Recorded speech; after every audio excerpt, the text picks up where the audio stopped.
Mr. Mayor, members of the council, given that the number of police shootings in America as of this date is 515 individuals, and we had some recent activity just this past week over in Falcon Heights where Philando Castile was shot by a police officer. This is very troubling news. It's very unsettling to many of us here in the city. And as a quote-unquote privileged white male, I don't feel like I can stand here today knowing that I did nothing to prevent my neighbors and my fellow citizens in Columbia Heights from something like this happening to them tomorrow. So my question to you is, what are your thoughts on this situation? And what preventative actions are you planning to take to prevent this sort of thing that happened in Falcon Heights from happening here in Columbia Heights? Mayor, can I just say one thing about that? First of all, Frost, I want to say that you are a very attentive city citizen here, and I appreciate the fact that you're here darn near every night that we're meeting, and I really appreciate that, and you're informed too. The bottom line for me is the engagement that our police department has already begun and continues to begun. I mean, if you read the application yet for the Columbia Heights All-American City Award, one of the reasons that we got it is because of our, ever since we built the gyms up there, community center with the school district, we have done as much as we could to engage the youth of this community in a friendly manner. We increased by 500% the number of friendly contacts with kids that are going through the system now to try and keep them engaged in school and not dropping out of college, out of school. We've reduced the number of arrests by 50%. The school district has decreased the dropout rate of the high school, and also the suspension and dismissal rate at the school. That's a good start. As you know, a lot of our policemen and firemen and some of our public works employees work with some of the kids at the school as big brothers, big sisters. Again, engagement, positive aspect of working with the kids. Now, what does that do as far as the training and the education that our police department gets? Well, I think, for one, I mean, and I've been in this business a long time, it softens not the resolve of a police department, because there are times they got to get tough with people, obviously, but I think it opens them to the fact, in which we want for our civics defenders here, to be aware that these are human beings that we're working with, and we're a very tolerant school district, I believe, when we work with all of the different types, the 30 different languages that we speak at the school. I think we also get to meet the parents of these kids by virtue of what we do with the police being involved, the school district's students, and also the teachers. And I think even though not everybody that is in our school district comes from our city, they are in our city, and they could be subject to some kind of, who knows what kind of thing that might happen. It could happen in any city in this country. So there's somebody makes a mistake, they move fast, who knows what. But the protocol. I understand that. I'm just saying that there has been a pattern recently. I'm just wondering what we're going to do here in Columbia Heights to mitigate that risk. I understand that we're doing wonderful things as it is. Yeah. What are we going to do specifically to mitigate this particular? Well, I'm not a skilled student of the protocol the police departments have. I mean, there are times when I've thought, you think sometimes when the people draw, the officers draw, shoot to kill, shoot in the kill right here. I mean, I wouldn't trust myself to try and shoot somebody in the leg necessarily and sort of stop them from doing whatever they're doing. I don't know what the answer. I wish I did. I wish I could answer your question and we'd all have better thoughts about it. But I know that we have a police chief that's among the best that I've ever worked with. Absolutely. I know he's accountable. I know he is willing to meet with any group of residents that have any concern at all. That's, again, I'll also refer to the fact that when we had the one gentleman kid that was arrested up at Circle Terrace for being involved in terroristic activity, that the first thing we did was go to knock on all the doors of people up in that Circle Terrace area 3 times, get a chance to meet all of the parents and all of the families and have public meetings with all of the people up there so that we can engage them and decide, well, how do we stop this from happening again? We don't want our young children being taken hold of by these evil people that do this. And I think that was something that caused us to decide to spend some money, buy a couple extra houses up there, knock them down, and make space for a better park, a community center, and the people in that neighborhood want the police up there a couple times a week, which we're gonna do. So I think we're way ahead of the game, but I would not presume to say that something like this couldn't happen in our town.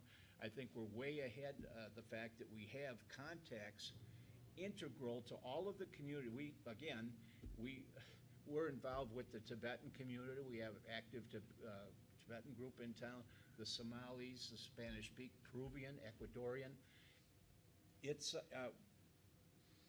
We have our tentacles and know a lot of the leaders of all these communities. I cannot say, and I've been in inner ring suburbs my whole adult life, I have never been in a city that have had so much contact with community leaders to kind of stifle this, should an occasion exist where somebody's shot that didn't need to be, shouldn't have been shot. I don't disagree with you on any particular point. I appreciate your comments on it. Okay. I would be interested in hearing the comments of others here. Yeah, Frost, I've been working with Scott Nador, Chief of Police, and all the city council workers, all the city workers, and he's by far the best police officer and communicator I've ever known. And I've known a lot of policemen through my years here in the Twin City market. And Scott does not tolerate, and he's out enforcing things all himself. But one thing he's done is he demands his officers to get education, more education. And he went to FBI school last year, or was it 2 years ago already? Was it 2 years? Just last year. He got back last year, yeah. Huh? Last year. Yeah, last year. Last year. But anyway, he wants some of his officers to apply for that same scholarship that he got. And he really is the type of guy that he loves our community, and he wants law and order here.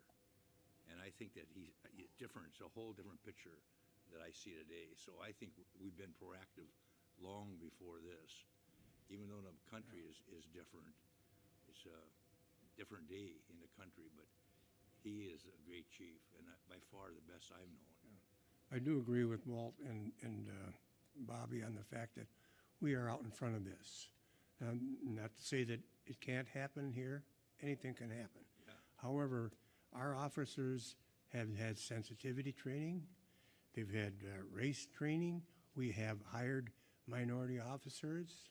A couple of them went to Denver with us. And our relations, I think our race relations in this community are very, very good compared to other. Way back when, this is a city of peace. And that means we welcome different ethnic backgrounds here. And it's not just a joke. A lot of people think it's silly. They can think it whatever they want. But it has a meaning. And it struck a chord with those people out in Denver that we mean what we say. It is not a joke. And when they had that little problem with the kids up there at graduation, within 3 days, they had a meeting with the parents and the community members and the police department to nip it in the bud. And some of the people from the community said, well, their kid wouldn't do that. Well, people from their community said, yes, your kid was there. Don't tell me he wasn't. He was there. Now let's own up to it. So they're putting right at where it is. They put it where the kids are not getting a free ride. And the cops are there taking care of them. They work with them. I think we're way ahead of the curve here. And I pray that nothing ever happens in Columbia Heights. But that City of Peace is a work in progress, and I think it means something. And the more people think about it and think of what it means instead of laugh at it, I think the better off we will be. But it is working with some people that give a darn. And I just want to say that, but we are out ahead of the curve. We have a absolute excellent police force, and I wouldn't take a second to anybody in the state. Mr. Nawrocki? I would agree wholeheartedly, frankly, with what the mayor and Mr. Williams have said. I think our department is way out ahead of most anybody else relative to being sure that they're not being discriminatory in the treating of people. Another example of that is the body cameras that all officers in Columbia Heights wear. A lot of departments don't have body cameras yet, but that's just another example for me of how we try to stay out ahead of the problems and deter the kind of things that you're concerned about. Mr. Okay. Mayor. Mr. Mayor. Counselor? Just to throw in to Councilmember Nawrocki's comments with the body cameras, this department has had them out of front of just about any other metropolitan police department as far as all of the officers wearing them. The policy that was developed for those cameras was a policy that was developed before you had to develop a policy. Now there's legislation that goes into effect that you have to have a policy. And the legislation that has been placed in effect in this last session that goes in effect in the next couple of months spells out exactly how you have to treat that data. And quite frankly, you should be proud of that policy that you already have in place, because but for new things that were added to the statute that we need to put into our policy, we already covered all of that. And I can tell you that from the standpoint of being in the courtroom and having people there of any race, those body cameras, you know, some people come in and they you know, they'll bet the farm they didn't do anything wrong. And you get those body cameras, you look at the video, and I don't care if you're black, white, orange, yellow, green, it shows whatever the behavior is. And that the behavior is what the officer is responding to, not the race of the individual. And that comes out pretty clear in that, having that video available. Okay. Well, I appreciate your comments. I appreciate any action you would take on this. and we appreciate your concern, Frost. We're all concerned about it. I imagine this is a it's- topic that's going to keep coming up in our community. I imagine it's going to be coming up at election time this year. So thank you very And much. just before we came to this meeting, I was contacted by the Golden Valley mayor and the regional council of mayors, and they're drafting a document, and mayors are getting aboard to address this issue. And I took the initiative, as the city of Columbia Heights, we joined that initiative to support any action and moving forward to get to the bottom of these problems and see what we can do.